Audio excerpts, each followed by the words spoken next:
11장 1절부터 18절까지의 말씀 한 절씩 교독하겠습니다. 일곱째 달에 왕의 종친 엘리사마의 손자요 느다냐의 아들로서 왕의 장관인 이스마엘이 10사람과 함께 미스바로 가서 아이감의 아들 그다랴에게 이르러 미스바에서 함께 떡을 먹다가 느다냐의 아들 이스마엘과 그와 함께 있던 10사람이 일어나서 바벨론의 왕의 그 땅을 위임했던 사반의 손자 아이감의 아들 그다랴를 칼로 쳐 죽였고, 이스마엘이 또 미스바에서 그다랴와 함께 있던 모든 유다 사람과 거기에 있는 갈대아 군사를 죽였더라. 그가 그다랴를 죽인 지 이틀이 되었어도 이를 아는 사람이 없었더라. 그때에 사람 80명이 자기들의 수염을 깎고 옷을 찢고 몸에 상처를 내고 손에 소재물과 유향을 가지고 세겜과 실로와 사마리아로부터 와서 여호와의 성전으로 나아가려 한지라. 느다냐의 아들 이스마엘이 그들을 영접하러 미스바에서 나와 울면서 가다가 그들을 만나 아이감의 아들 그다랴에게 가자 하더라. 그들이 성읍 중앙에 이를 때에 느다냐의 아들 이스마엘이 자기와 함께 있던 사람들과 더불어 그들을 죽여 구덩이 가운데에 던지니라. 그 중에 10사람은 이스마엘에게 이르기를 우리가 밀과 보리와 기름과 꿀을 밭에 감추었으니 우리를 죽이지 말라 하니 그가 그치고 그들을 그의 형제와 마찬가지로 죽이지 아니하였더라. 이스마엘이 그다랴에게 속한 사람들을 죽이고 그 시체를 던진 구덩이는 아사 왕이 이스라엘의 바사 왕을 두려워하여 팠던 것이라. 느다냐의 아들 이스마엘이 그가 쳐 죽인 사람들의 시체를 거기에 채우고 미스바에 남아있는 왕의 딸들과 모든 백성 곧 사령관 느부사라단이 아이감의 아들 그다랴에게 위임하였던 바 미스바에 남아있는 모든 백성을 이스마엘이 사로잡되 곧 느다냐의 아들 이스마엘이 그들을 사로잡고 암몬 자손에게로 가려고 떠나니라. 가레아의 아들 요하난과 그와 함께 있는 모든 군 지휘관이 느다냐의 아들 이스마엘이 행한 모든 악을 듣고 모든 사람을 데리고 느다냐의 아들 이스마엘과 싸우러 가다가 기본 큰 물가에서 그를 만나매 이스마엘과 함께 있던 모든 백성이 가레아의 아들 요하난과 그와 함께 있던 모든 군 지휘관을 보고 기뻐한지라. 이에 미스바에서 이스마엘이 사로잡은 그 모든 백성이 돌이켜 가레아의 아들 요하난에게로 돌아가니 느다냐의 아들 이스마엘이 8사람과 함께 요하난을 피하여 암몬 자손에게로 가니라.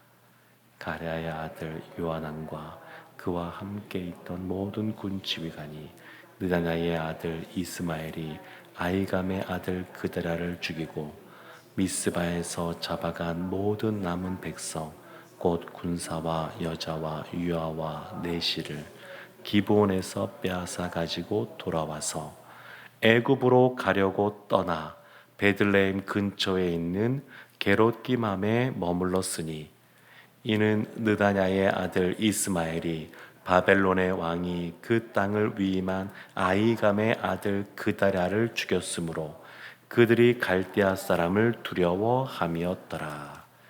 아멘. 이스라엘이 남유다가 또 예루살렘이 하나님이 말씀하셨던 대로 바빌론에 의해서 나라가 망하게 되었습니다. 그리고 포로로 잡혀갔습니다. 그리고 이제 남아있는 이 예루살렘과 이 유다 땅에 남아있는 사람들의 상황이 어떠했는지 오늘 그것을 보여주고 있는데 참 이런 경우에 많이 혼란스러운 것을 볼 수 있습니다.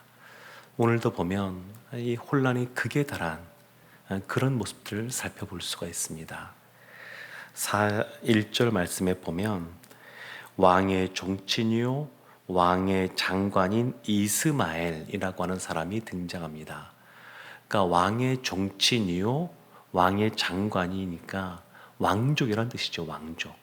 왕족인 이스마엘이 있고 또 누가 있냐면 바벨론에서 그 땅을 위임한 총독으로 세운 서기관인 그다랴라고 하는 사람이 있습니다.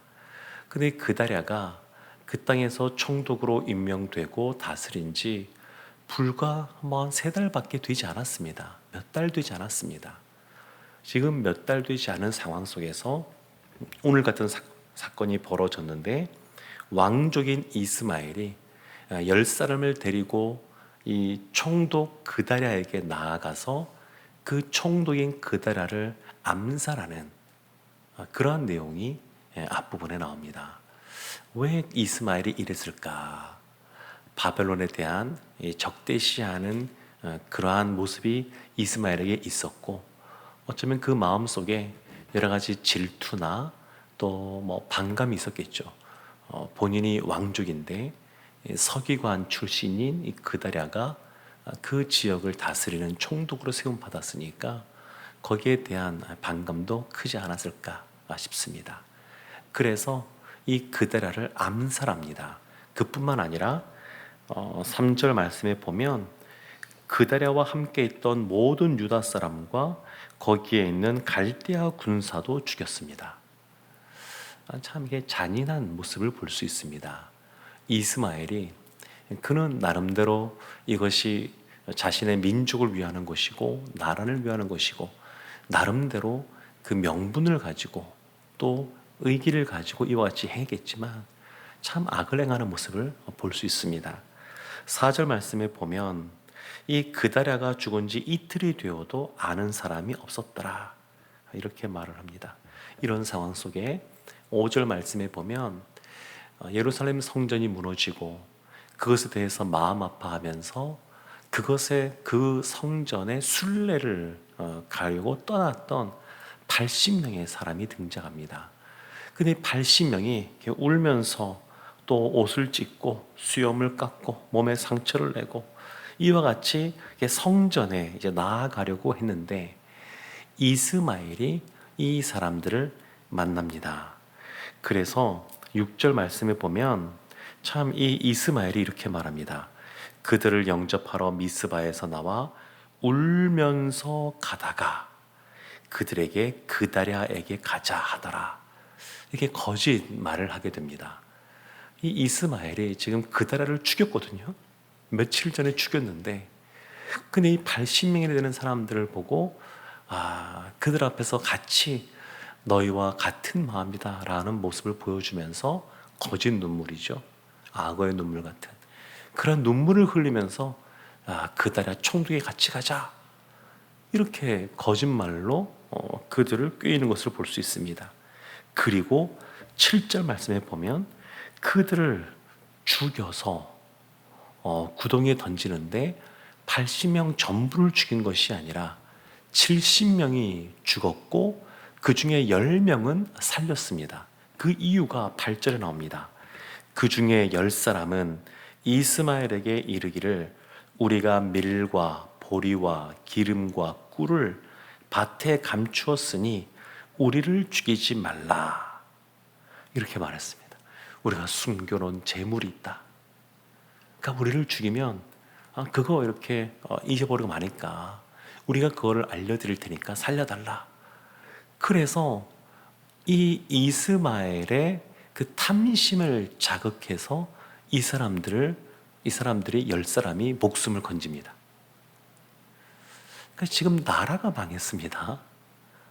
하나님의 말씀에 순종하지 않아서 그렇게 하나님이 싫어하시던 우상 숭배를 지속적으로 하다가 또 마지막 순간에 하나님이 참 여러 많은 선자들 보내서 심판에 대해서 말씀해 주셨고 마지막까지도 돌이킬 수 있는 기회를 주셨는데 그것을 행하지 않다가 하나님의 말씀이 이루어졌으면 그러면 하나님 앞에서 우리가 어떻게 이것을 바라봐야 되는지, 우리가 어떻게 하나님께 나가야 되는지, 그래서 하나님께서 어떻게 회복시키실지 그것을 기대해야 되는데, 그러지 않고 아주 인간적인, 아주 죄악이 많은 인간적인 모습들을 계속 보여주고 있습니다. 한 청교도 설교자가 이런 말을 했습니다. 처음에는 죄를 짓고 그 다음에는 그 죄를 변호하고 나중에는 죄를 자랑하는 것이 죄의 본질이다. 이런 말을 했습니다. 이 이스마엘 보면 악하다라는 말밖에 떠오르지 않습니다. 왕족 출신이라고 하면서 참 이 사람들을 살해하고 죽이고 자신의 탐심을 드러내고, 그리고 10절 말씀의 끝부분에 보면 암몬 자손에게로 가려고 떠나니라. 암몬으로 떠나려고 합니다. 그럼 이 사람이 도대체 무슨 마음으로 사람들을 동원해서 그 총독을 죽이고 또 이들의 또한 재산도 빼앗고 이랬을까? 지극히 개인적인 탐심밖에 없다. 질투심 이런 것이었겠다. 이런 생각이 듭니다. 근데 11절 말씀에 보면 새로운 사람이 등장합니다. 가레아의 아들 요하난과 그와 함께 있는 모든 군 지휘관들이 이스마엘이 행한 모든 악을 듣고 사람들을 데리고 가서 그를 대적하기 시작합니다. 그래서 여기에서 이제 워낙 이스마엘이 악을 행하니까 이 요하난과 군 지휘관들이 합심해서 그를 대적할 때 사람들이 환영합니다. 그들이 너무 환영합니다.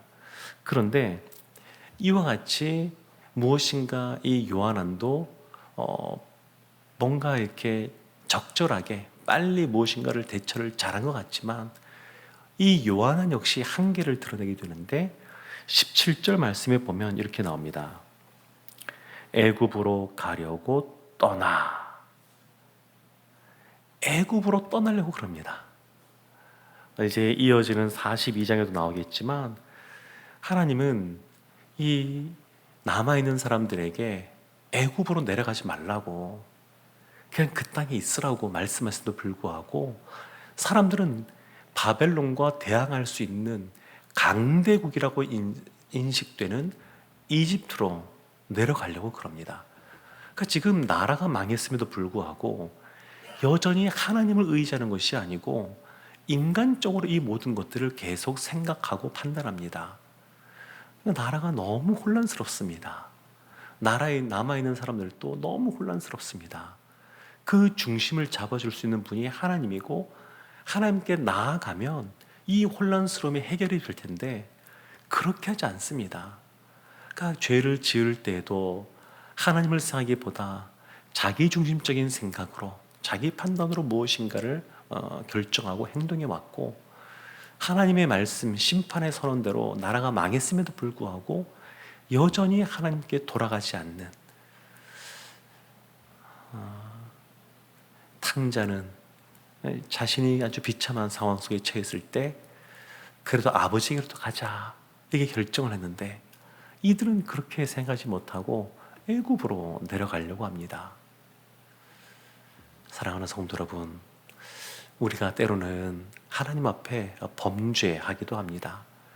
우리가 원래 본성이 죄인이다 보니까 하나님이 기뻐하지 않으시고 하나님께서 또 말씀하지 않으셨음에도 불구하고 악을 행할 때들이 있습니다. 그런데 그와 같이 죄를 지었다라고 하는 것을 깨달으면 회개하고 돌이키고 다시 하나님께 돌아가야 됩니다. 그리고 모든 문제를 해결하시는 분은 하나님이신 것을 인정하고 그 하나님께 기도해 드릴 줄로 믿습니다. 이스라엘은 정말로 그렇게 하지 못했기에 그 이후에도 보면 계속해서 어려운 일들을 겪게 됩니다.